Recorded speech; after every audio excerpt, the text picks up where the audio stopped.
Assalamualaikum warahmatullahi wabarakatuh. Perkenalkan, nama saya Salsabila, NPM 22411175, kelas manajemen 22B. Di sini saya akan mempresentasikan tentang sistem pengendalian internal.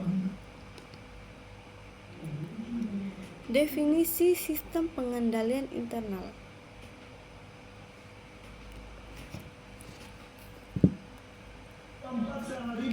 Sistem pengendalian internal meliputi struktur organisasi, metode dan ukuran-ukuran yang dikoordinasikan untuk menjaga aset organisasi, mengecek ketelitian dan kendala data akuntansi, mendorong efisien dan mendorong dipatuhinya kebijakan manajemen.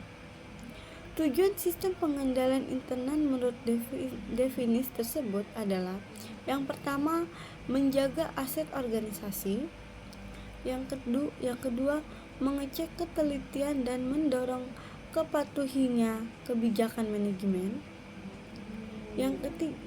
yang ketiga, mendorong efisien; dan keempat, mendorong patuhnya kebijakan manajemen.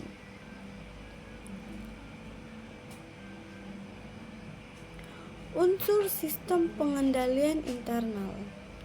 Unsur pokok sistem pengendalian internal adalah: yang pertama, struktur organisasi yang memisahkan tanggung jawab fungsional secara tegas; yang kedua, sistem wewenang dan prosedur pencatatan yang memberikan perlindungan yang cukup terhadap aset, utang, pendapatan, dan beban; yang ketiga, praktik yang sehat dalam melaksanakan tugas dan fungsi setiap unit organisasi; yang terakhir, karyawan yang mutunya sesuai dengan tanggung jawabnya. Struktur organisasi yang memisahkan tanggung jawab fungsional secara tegas. Pembagian tanggung jawab fungsional dalam organisasi ini didasarkan pada prinsip-prinsip berikut ini. Harus dipisahkan fungsi-fungsi operasional dan penyimpanan dan fungsi akuntansi. Fungsi operasi adalah yang memiliki wewenang untuk melaksanakan suatu kegiatan, misalnya pembelian.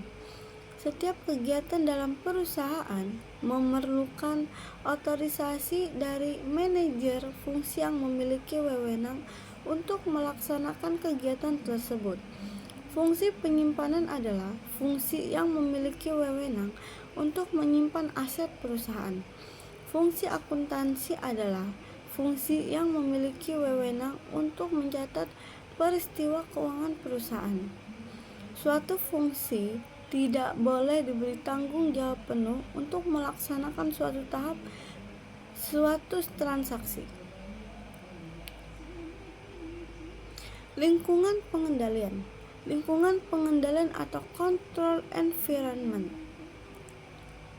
Lingkungan pengendalian mencerminkan sikap dan tindakan para pemilik dan manajer perusahaan mengenai pentingnya pengendalian internal perusahaan.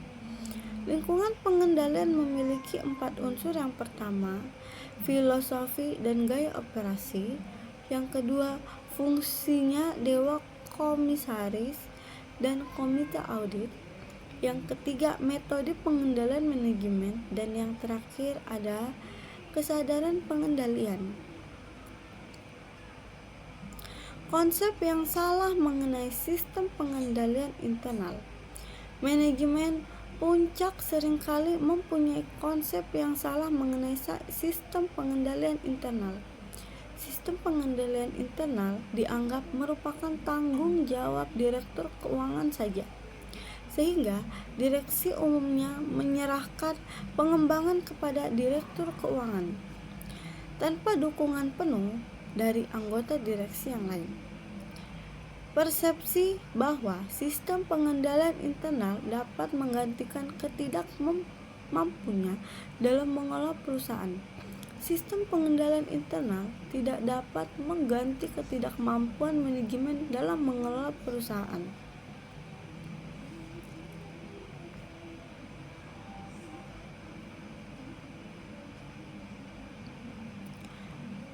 Pengendalian internal akuntansi dalam lingkungan pengolahan data elektronik.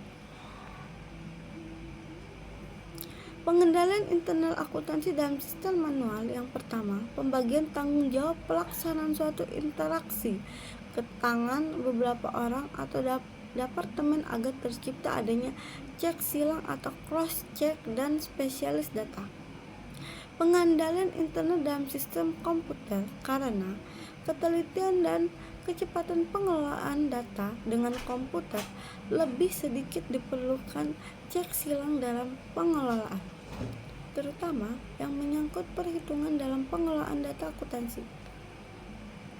Yang kedua, dilakukan pemeriksaan secara visual terhadap transaksi penting dan dokumen yang diproses melalui sistem. Komputer dapat dilakukan berbagai pemeriksa atau edit yang semula dilakukan oleh manusia melalui program komputer, sehingga mengurangi pekerjaan editing dokumen secara visual. Yang ketiga, manual sistem menitik beratkan pengendalian di tangan manusia, yang dicapai dengan pembagian tanggung jawab pelaksanaan transaksi ke beberapa orang atau bagian. Sistem komputer menitik beratkan pengendalian melalui program komputer, sehingga pembagian tanggung jawab fungsional dan pelaksanaan transaksi dapat dikurangi.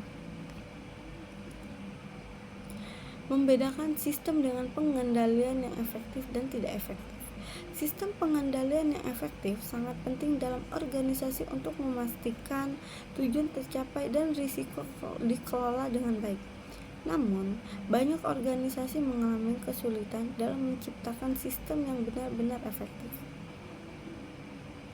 Baik, itu saja yang dapat saya sampaikan. Wabillahi taufiq wal hidayah. Wassalamualaikum warahmatullahi wabarakatuh.